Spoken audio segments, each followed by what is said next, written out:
project-based learning and what assessment can look like inside of project-based learning. I think there are many different ways that you can assess, and I hope that we can share some new strategies with you and that you can walk away having a few to try in your classroom.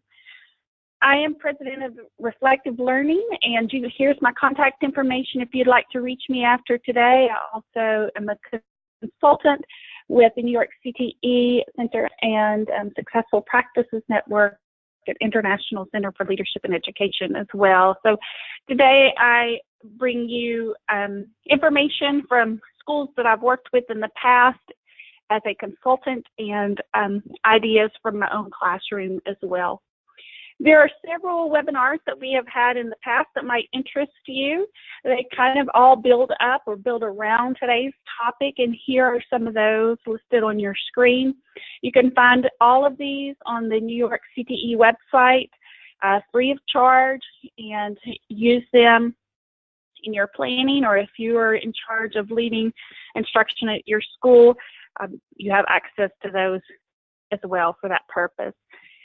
I do want to introduce you to the CTE website. If you are not frequently visiting here, I do hope you'll do so in the future. It has a great wealth of information for you, and it is a free resource for you if you are a member of that CTE community in New York. You have, under the resource section, we have all kinds of videos and publications for you to read. Any of our conference materials there. That's where you also have access to these webinars.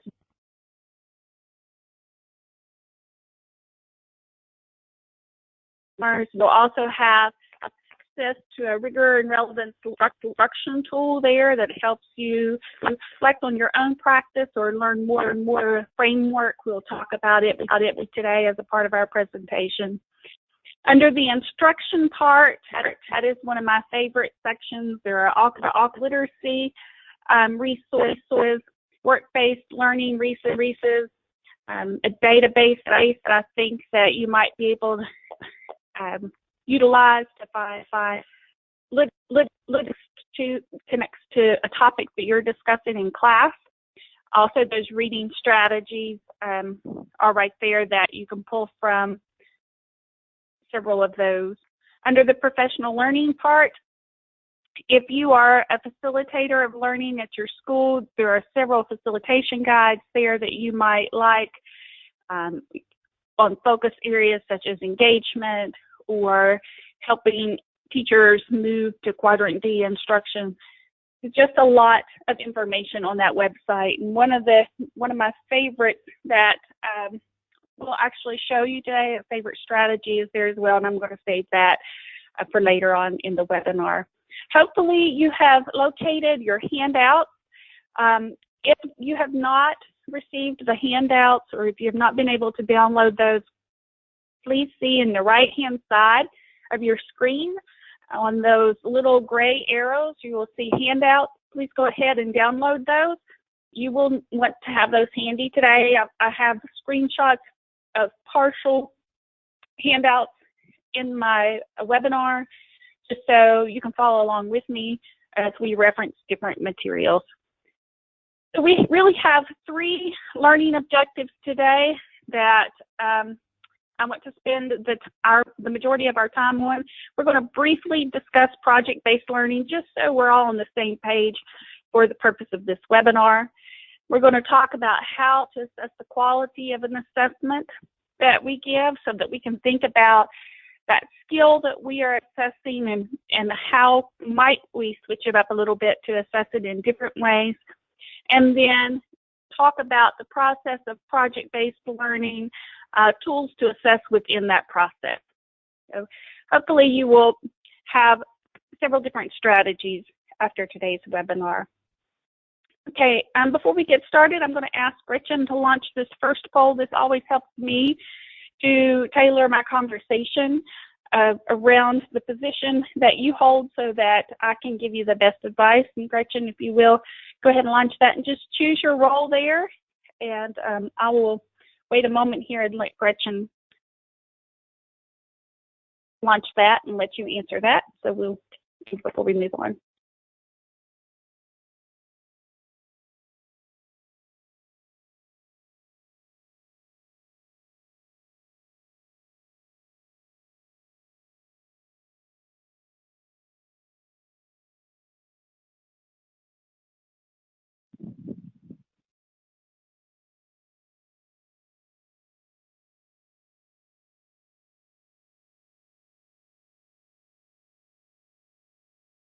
Okay, we're kind of split in the middle as far as administration and teachers, so that's good to know as far as what I will share with you is in today's webinar as well. Thank you for that.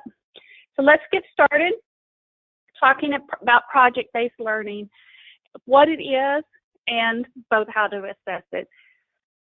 So starting off with project-based learning, this is any type of learning experience where students are truly immersed in the learning. And this is not only a push in our career and technical education classes, this is a push in all classes nationally. We want to have students involved in experiences that are authentic, that are closely related to what they would do in the field, where they're working collaboratively with their classmates, with community as much as possible in the pursuit of not just a skill, but knowledge of how to work appropriately in that field that they're entering. If we look at the new next generation science standards, there is a push for this as well.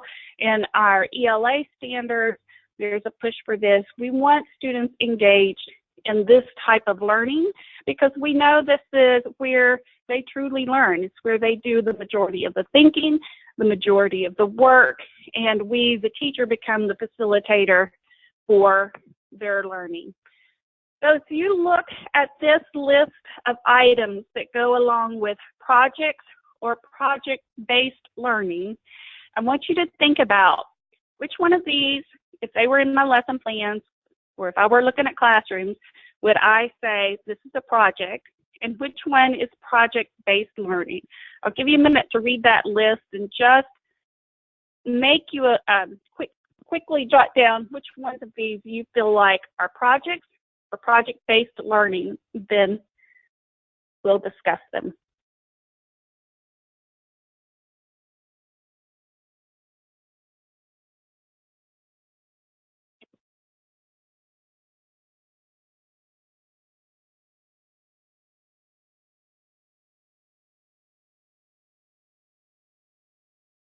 Okay, now, as we move forward, this is something that we're going to take a poll on, but I just wanted you to have a chance to think through those things. These two in green would really go with both.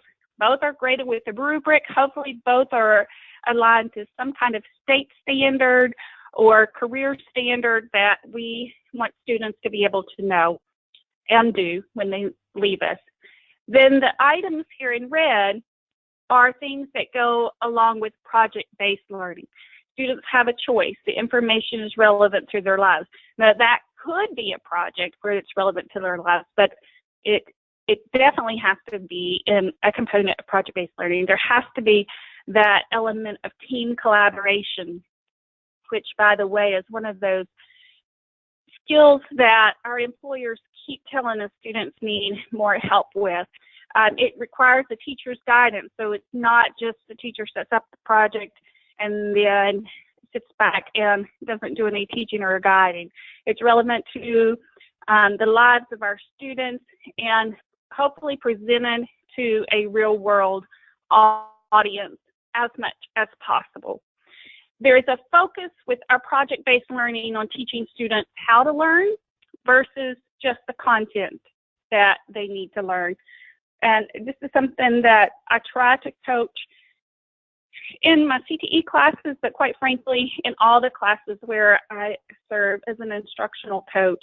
It's how do you encourage students to do the thinking and teach them how to learn what in a way that they're going to need to learn in the field of which they are studying in your class.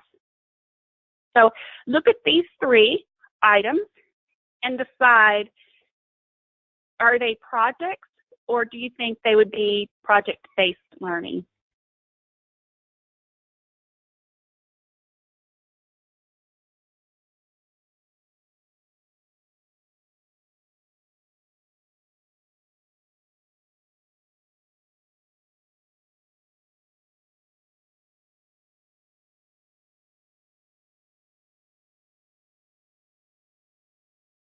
Okay, let's see how you did on that.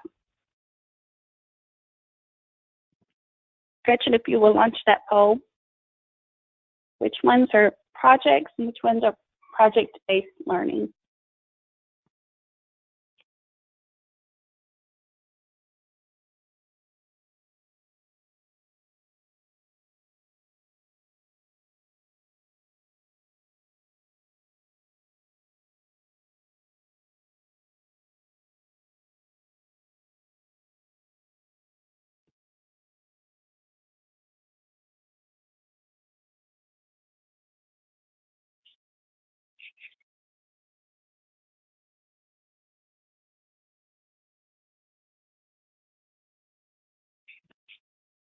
Okay, so some of us thought A and B, the majority of us thought B and C, so let's go back and look at these. Our samples. So A and B are actually project-based learning. C is only a project because they're building a birdhouse based on instructions given to them by the instructor. So they are following a process that the instructor has given them. Now, you could possibly make C a project-based learning experience if you gave students the instruction to build a birdhouse for a client. They were gathering the feedback of the client, built it collaboratively, took it to the client or took the plans to the client to get their feedback. The client liked it, then they built it. But if they are simply following the steps, giving them the specific steps that an instructor gave them, that doesn't make it a bad activity, but it's really not project-based learning. It is a project that they're doing. Sometimes students will need projects to do before you launch them into project-based learning. I know when I taught science class that sometimes I had to give them science experiments where they would follow certain steps in that experiment, but that was not the goal of the class. The goal of the class was to get them to think like scientists, to set up larger questions where they did the exploration to come up with the answers. So C is just a project based on that. Now they are working collaboratively, which is good. That's good instruction. They're doing something. They're not just reading about building a birdhouse, but they're actually making it. But the fact that they're just following a certain set of guidelines, certain steps that the instructor has given them to build the birdhouse bumps it from that project-based learning experience down to a project. So that's something to think about as you work through the scenarios that you give students, and you help them to think like a worker in the field that they are studying to be in your classroom.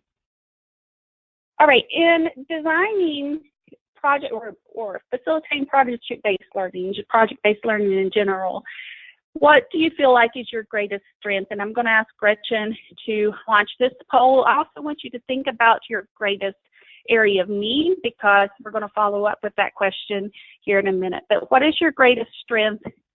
If you're an administrator, talk to me about your greatest strength as far as assessing the project-based learning you see in your school. If you're a teacher, talk to me about implementing that project-based learning in your school. Your greatest strength.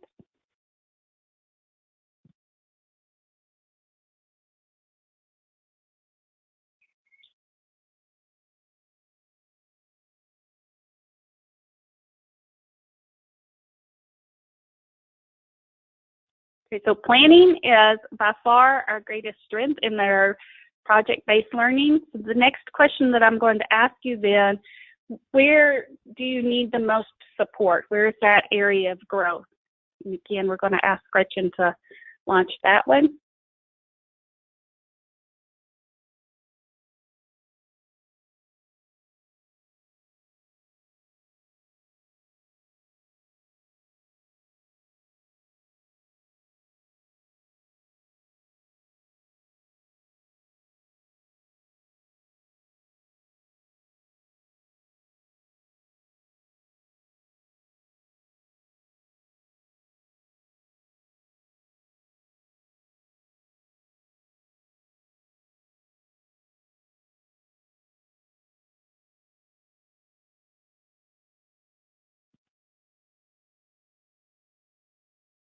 Okay.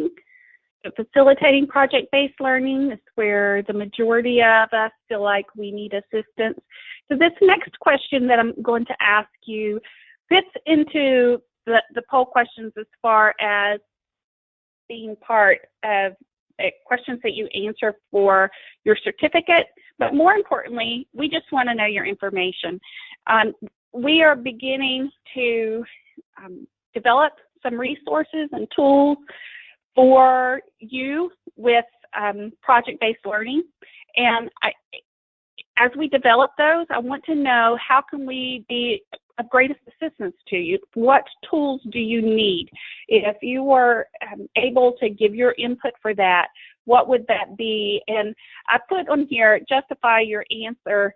I just mean give a little explanation for it. So if you need more assessment tools, or if you need more reading resources to go along with project-based learning, or if you need more handouts, or tell me what kind of handouts those might look like.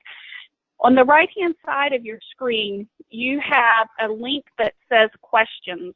And if you just open up that little gray button, type your question in, it's going to go straight to Gretchen. Gretchen is the only one who can see that, who is facilitating the technology part of this webinar for us. That's going to go to Gretchen. Gretchen's going to send it to me afterwards so that I can use that to help plan our work in the future around this area. So go ahead and write that out. I'm going to give you just a minute for that, and then I'm going to move on with our webinar.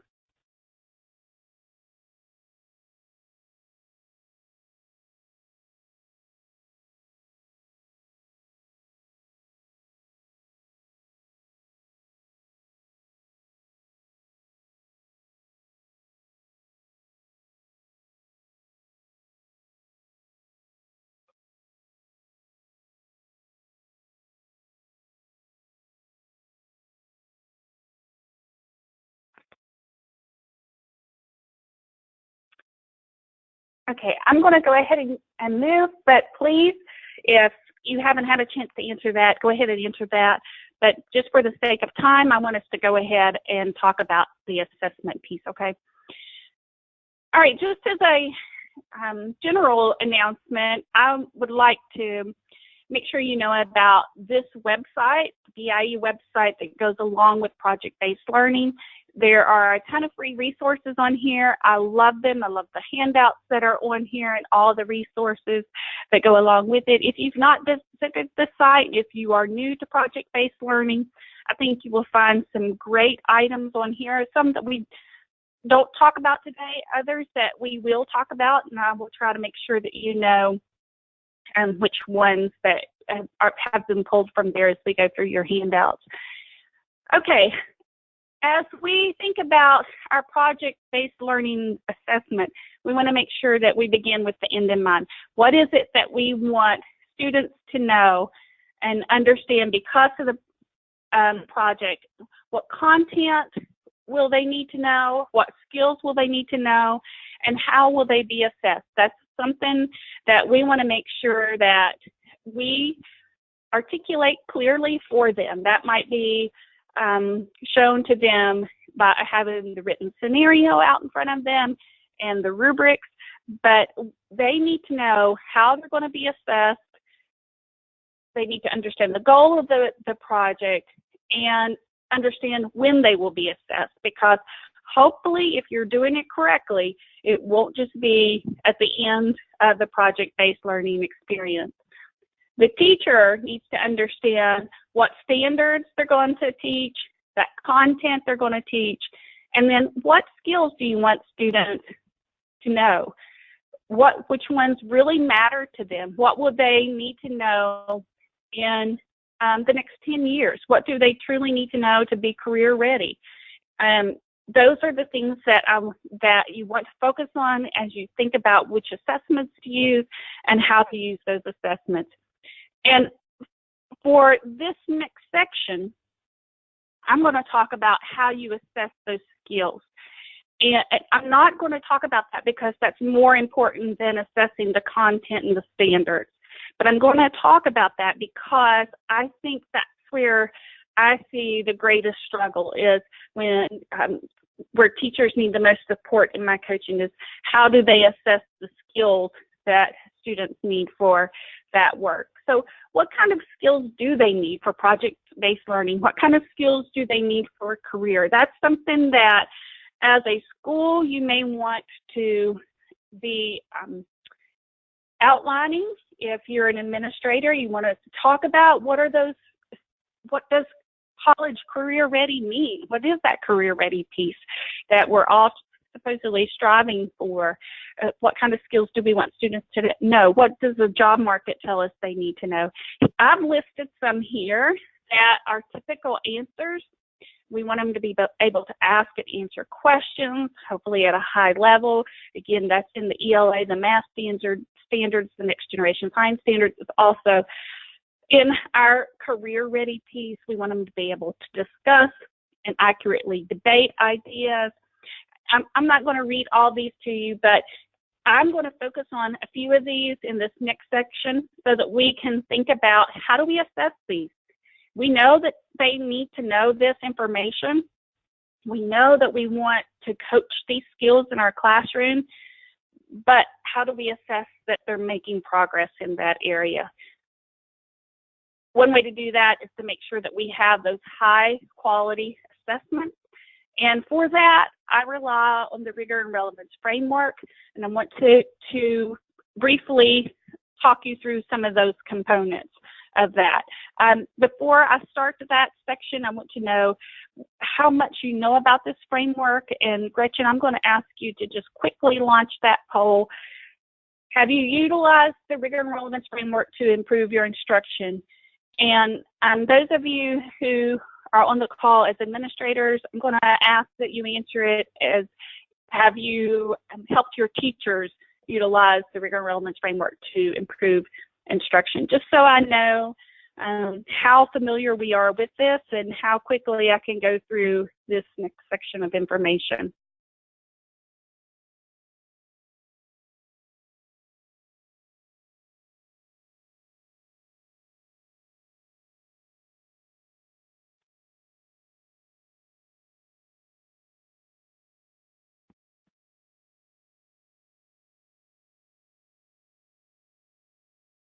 Okay, so the majority of us on the call have not used that framework. So let me walk you through what that means for this piece of the assessment, because I think this can be a really powerful tool as you think about what kind of assessment do you give students.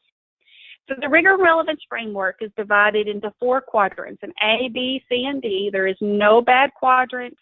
As you work with this framework, the beauty of it is it helps you think about steps to making an assessment or a project that you give in your classroom or any classroom activity more rigorous and more relevant, and helps guide your thinking on how to do that. So you have on the left-hand side, running up the side, is the rigor. The bottom is the relevance section. In quadrant A, and I need to go through this pretty quickly, but know if you want further information on this, there are tons of pieces of information on the CTE website. I can guide you to that if you need it after today.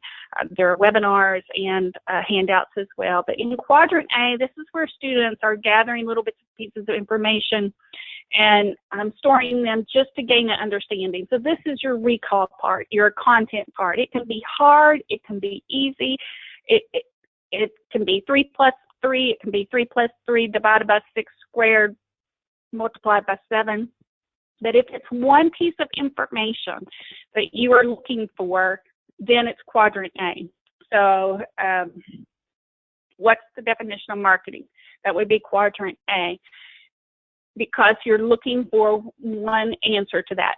Regurgitation of information, basically. It's where you have lower levels of thinking, lower levels of application, basic information.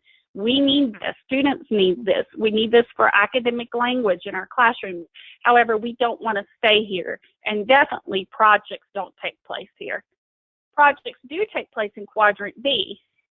Quadrant B is where students are starting to use knowledge to complete work. This would be where the scenario that I gave you of students building the birdhouse.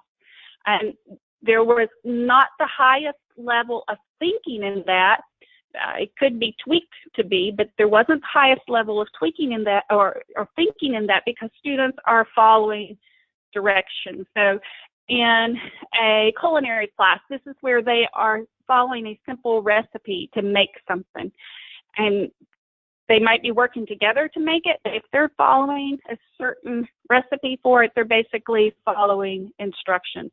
That's a good project, but it's not necessarily project-based learning. If you wanted to tweak that and bump it up, you might give them a certain list of ingredients, and they can pick which ingredients to use, which ingredients not to use to create a cake for a client or another type of dessert for a client. But if you've done the thinking and work, or the thinking for them, but they're doing some work, then that's Quadrant B. They're applying a skill. Again, that's needed in your classroom, but you don't want to always stay there. Quadrant C is where students are doing higher levels of thinking, but not necessarily anything with that thinking. So they might analyze data or analyze the situation or debate a topic, but then not do anything with that thinking. That's Quadrant C of assessments, and that makes a good assessment item for multiple choice, quite frankly. And we're going to look at some assessment items here in a minute. Quadrant D is really where we become the facilitator, and this is our goal. We want students being able to think about the content, to adapt the content to any given situation. Students are doing the majority of the work and the thinking, and that work and that thinking are both at high levels. You are really become the coach in the classroom. That doesn't mean that you don't stop and teach little pieces. You might take them back to Quadrant A and have to teach them some content, but your major goal is centered around that Quadrant D.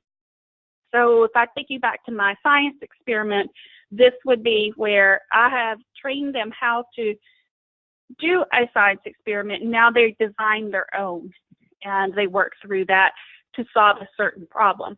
Or in the birdhouse, they design one for a client, given the specifications of a client. That might be a client that you make up, quite frankly, if you can't find one out in the community.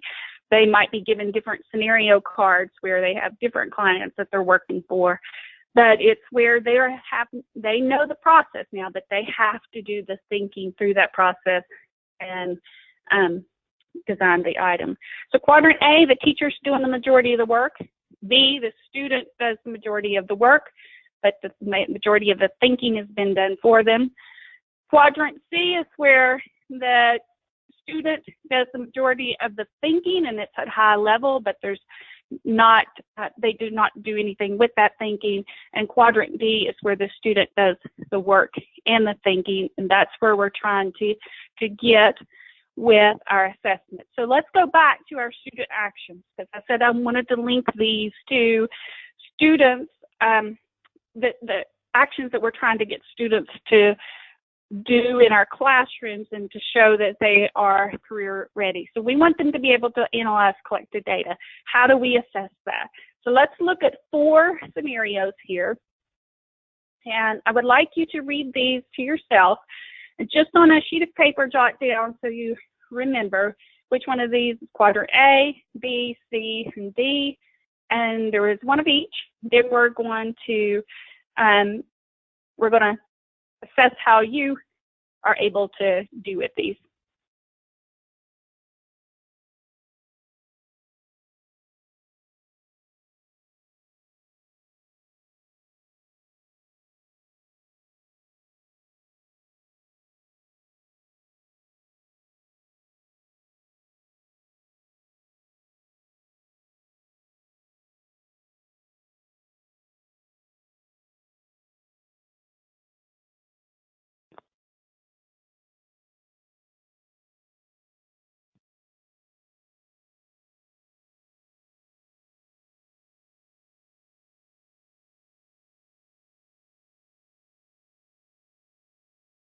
Okay, I know that's not much time, but I want to move you on just because I know we have a lot to cover in this webinar.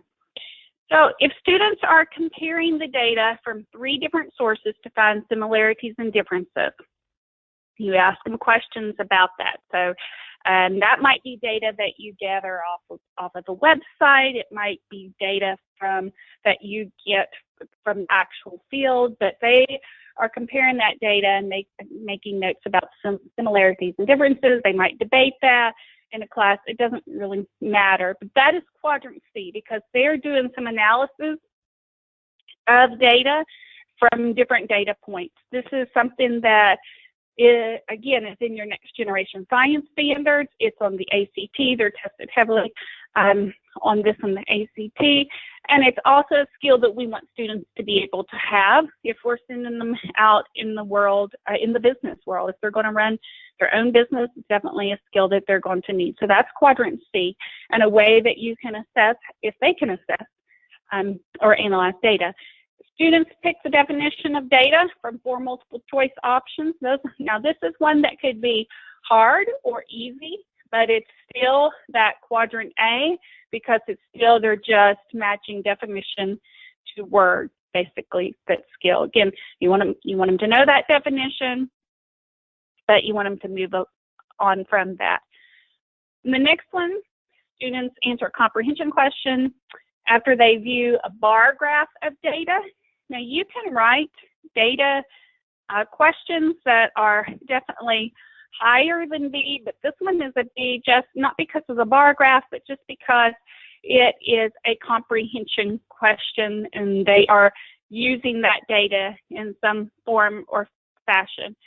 And then D, the Quadrant D one that I put here is that students are given the data to make a prediction, and then they use that data to inform a change about a product they are designing. So really, this is what you're wanting to see, and if you are setting this up in your classroom, you might throw in a scenario that makes them think about how they would need to use their change the product that they are making after they've used some data. I pulled these next slides from online, the data part. So I apologize that the data part is blurry. It is actually blurry on this website, but I wanted to actually give you a concrete example of what I was talking about. Excuse me, as far as students being able to analyze data. So this first one here is a lower level question because basically you are asking a very poignant answer about data. The data for these are all the same, so just take a glance at that as far as what that data looks like. I want you to focus on the question, because the question is what we're going to change and move through so that you can see the different types of assessments that you can use. So where do the companies making more than $200,000 make the most of their sales? It's basic answer there. If you're going to bump that up to make it a little higher level, then students need to combine some of the data to find an answer. So where do the companies making more than $200,000 make the most of their sale? That part stayed the same, but notice the options change to where they now have to decide which one of those fits and which one doesn't fit. They have to incorporate math skills. Again, you're wanting them to take on this skill that they're going to need in the real world. And if they are in this lawn care business, this is something that they're going to want to know. if they're really wanting to move their business forward. If I bump that up even higher, you might give them 2 pieces of data to analyze, and then ask a question such as this. If a company wanted to move from making less than $200,000 to more than $200,000, what might they try, and what data helps you make that decision?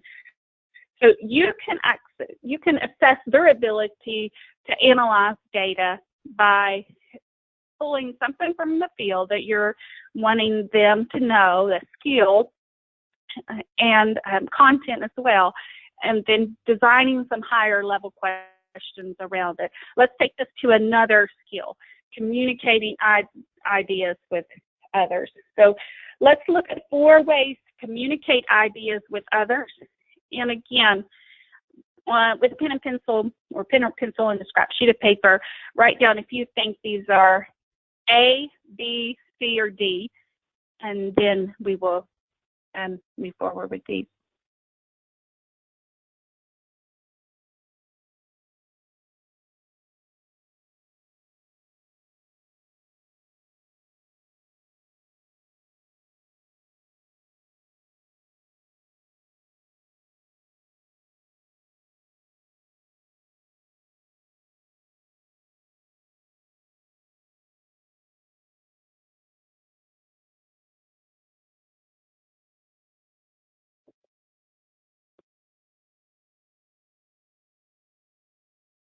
Okay, again, because of time, I'm going to move on, but you will have this webinar to come back to if you want to view this again, or even use it in some team meetings to help teachers. So the first one is B, your listening presentation, answering some comprehension questions that were created by the presenter. I see this completed in class sometimes as we are doing both projects and project-based learning.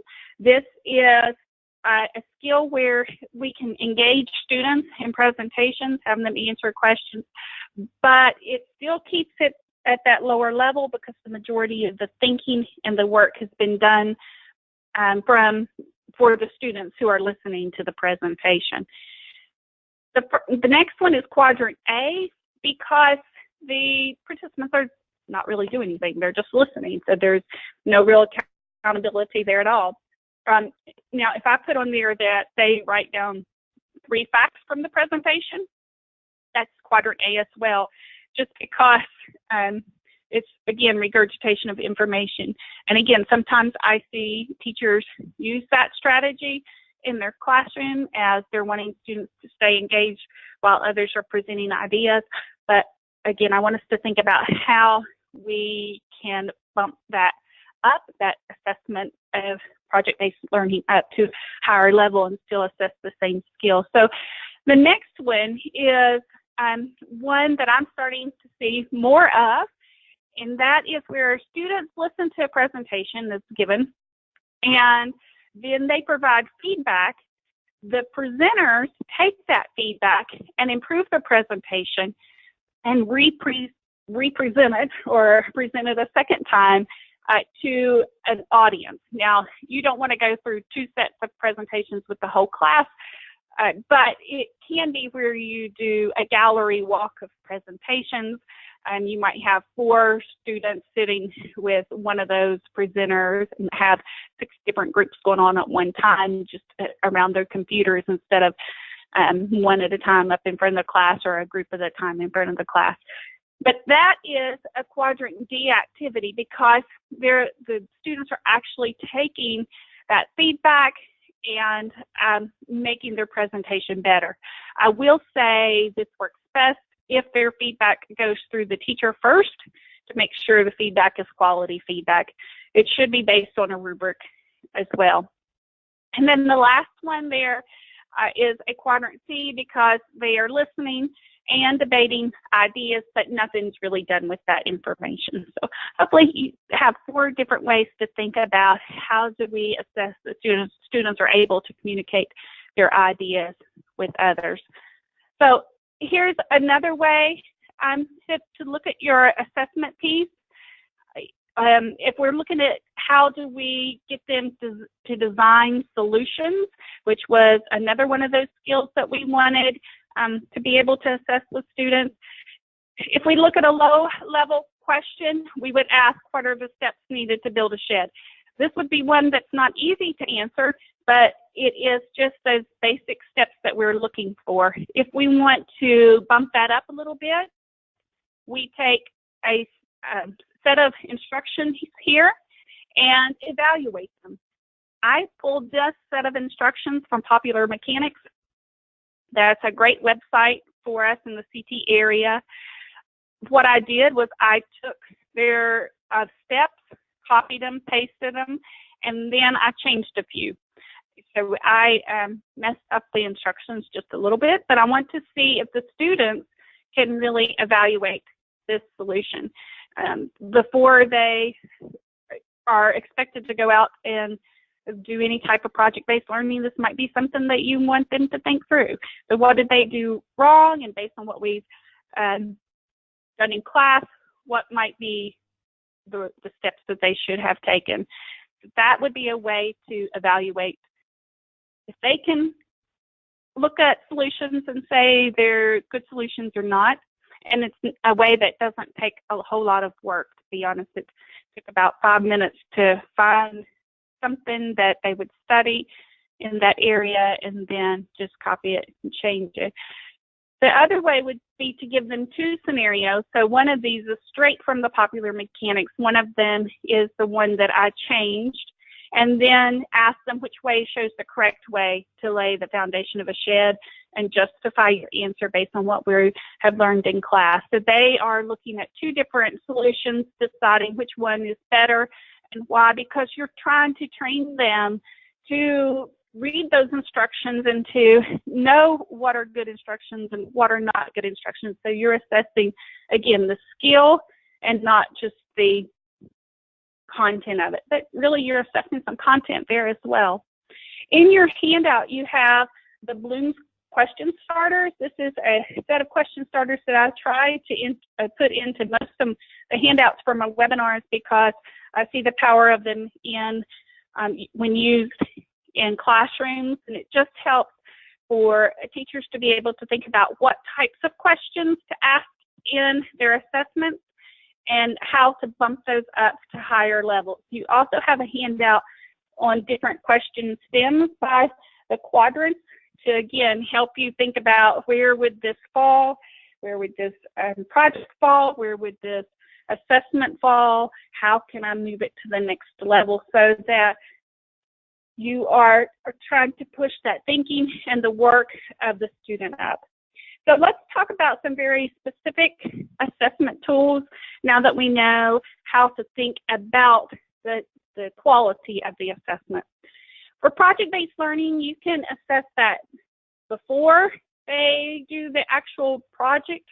You can assess during, after. Hopefully, you will assess throughout and find some way to assess pieces of it all throughout. I think the biggest mistake that I see is when a teacher decides that they are only going to assess the final project, and it usually does not end the greatest because students have not kept up with deadlines. They are not clear on the expectation. There's a lot of weight on that one last product versus really being able to think through the whole process. So how can you assess before they even start the project-based learning experience? Well, you can assess their brainstorming. You can assess the quality of research that they can do. You can have them plan out their project and give that plan to you, and you can assess that, or you can provide them with the checklist and they can give you a summary of what they did with each step of that checklist, and you can assess that. You're really trying to assess their thinking versus the end product here. I love to see students be required to keep notes, some kind of journal, and as they go through projects, and not only notes, but the resources that they've used during those the project-based learning experiences, and a teacher can take those notes up and assess them for certain components as well, that they have those components in them and the quality of those components, not just that they completed notes. The reason I like to see students keep those journaling notes, and I sometimes call them professional folders, is because that's something that I hope that they will take with them after high school, that they will know where to go to get good information. If they're supposed to be reading popular mechanics after they graduate, and that's where they're getting the majority of their information, which I realize it won't be, but if that's where they need to be going, I hope that you are somehow forcing them to go to that resource and read that in your class, so that when they leave you, they know not only what they learned, but they know how to learn, so that they can further their learning experience afterwards. Here is in your handouts is an example of something, a notes page that you could have them fill out, just a sample one.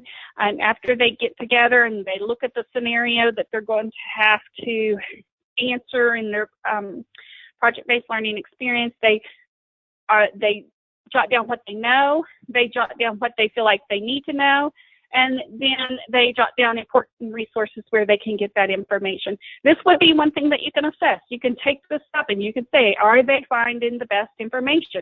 Have they been able to look at this scenario and say, yes, I know exactly what, I can see that they know exactly what they need to know for this project. If they don't have the main points on here, then they should not be able to move forward in the project. They need to be able to understand what they know and need to know. The collection of those two should tell you that they are ready to move forward with the project-based learning experience. During the actual experience, you can assess students by using collaboration checklists. You can have conferences with each student. You can have them create contracts within their groups, which I see frequently, and then you can assess on how well they're doing meeting those contract components. I have in your handouts a sample of that contract that you should be able to see. It should be the next page over.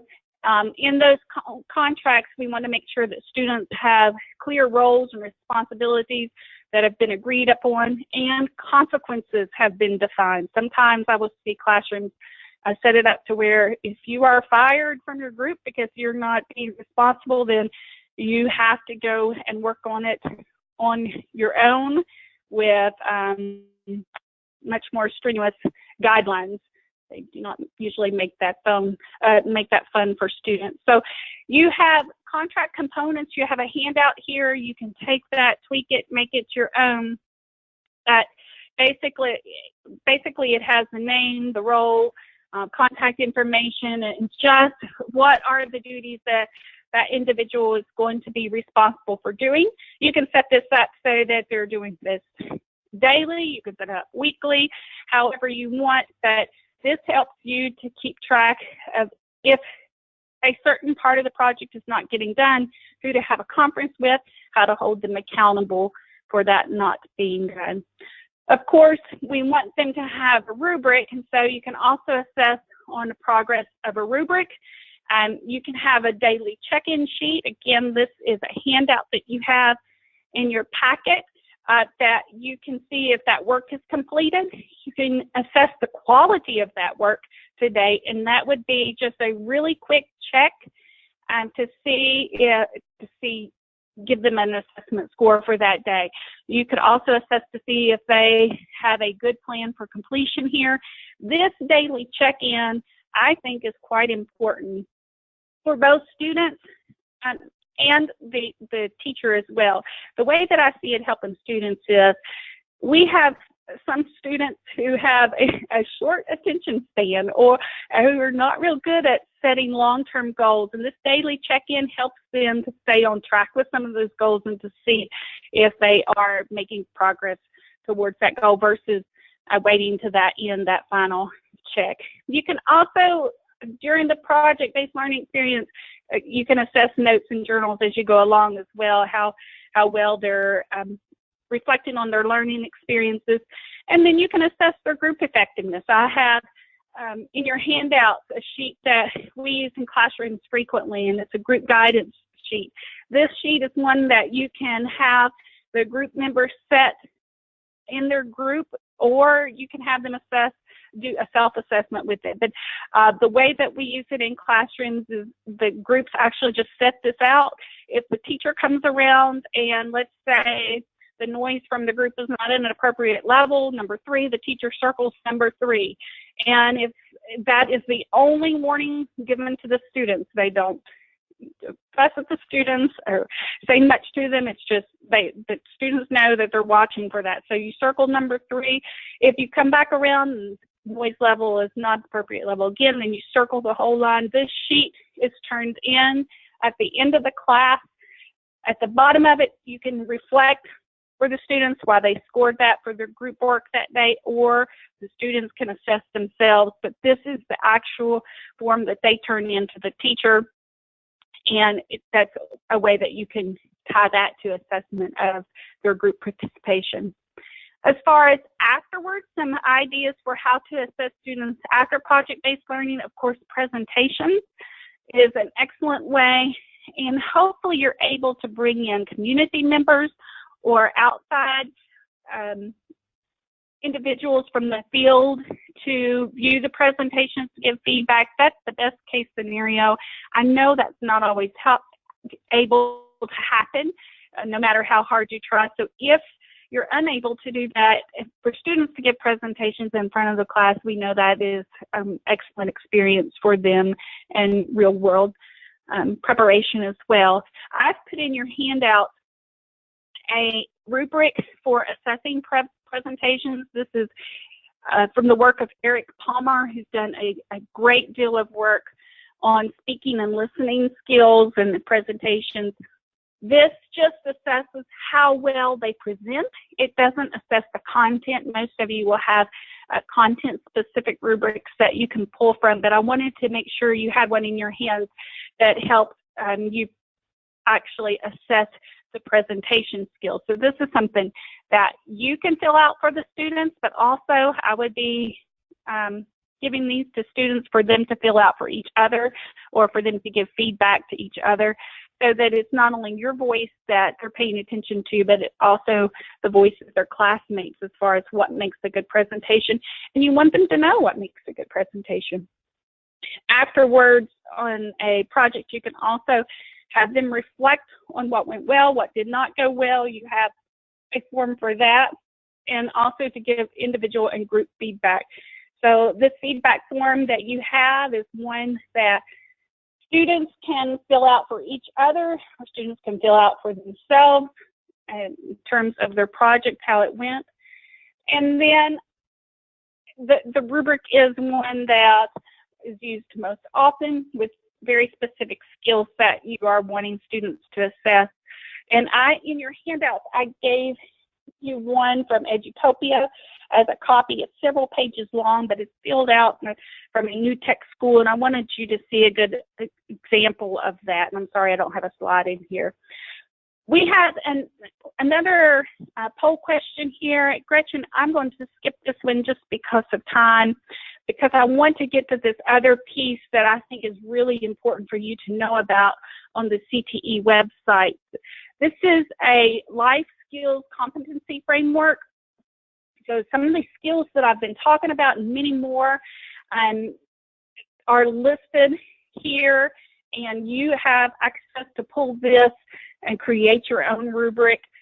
Dick Jones has done a great deal of work in this area, and it is really nice work, so I want to make sure it gets highlighted here. On the CTE website, if you go to the instruction component and move down to that life career abilities, that last component, you're going to see where this page here pops up on how you can begin with the end in mind and assess the competencies. And what I love about this is you can pick which ones of these skills that you want to assess, click on them, and create your rubrics. So there's a collection of them around collaboration, for example, and if you want to pick this skill to assess, then you just click on that. There are big picture. Can the student see the big picture? There is problem solving. There are a ton of them there. This is something that I think will be a favorite of yours after today to pull from, and I want to make sure that you are able to access it and get in there and play with it, but also administrators on the call, make sure your teachers know about this. This could be used not only in CTE classes, but classes across the board. I'm impressed with the depth of work that has gone into this and the quality of work that's gone into this and the thinking behind it. I think it gives you a really easy tool to be able to pull from to create some high quality rubrics for CTE courses.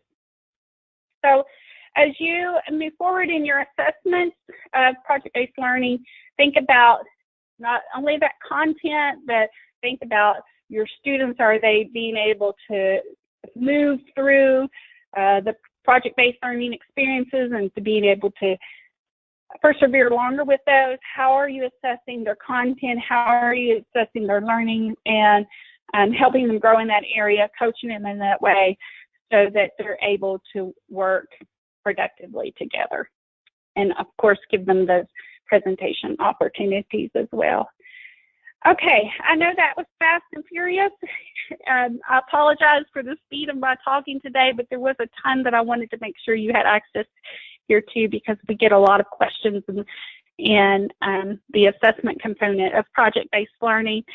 If you have further questions for me, and those are not questions that you had posted before, go ahead and post those in the questions section. Gretchen will read those to me. I can't see them right now, but she can read those to me, and I will try to answer them before we get off of the call today. And as you type those in, if there are any, just want to give you my contact information again. If you would like to follow me on Twitter, please do so. I try to post things there regularly. That is my one spot that I try to be dedicated to post things to, but my email is there if you have questions, or if you want to give me a call and we can talk about project-based learning further.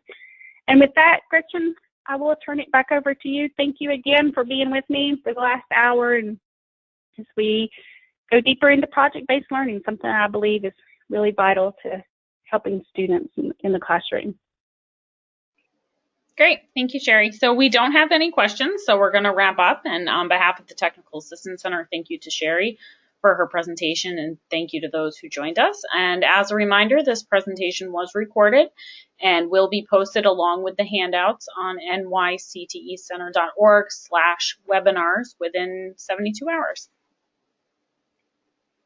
Thank you, everyone.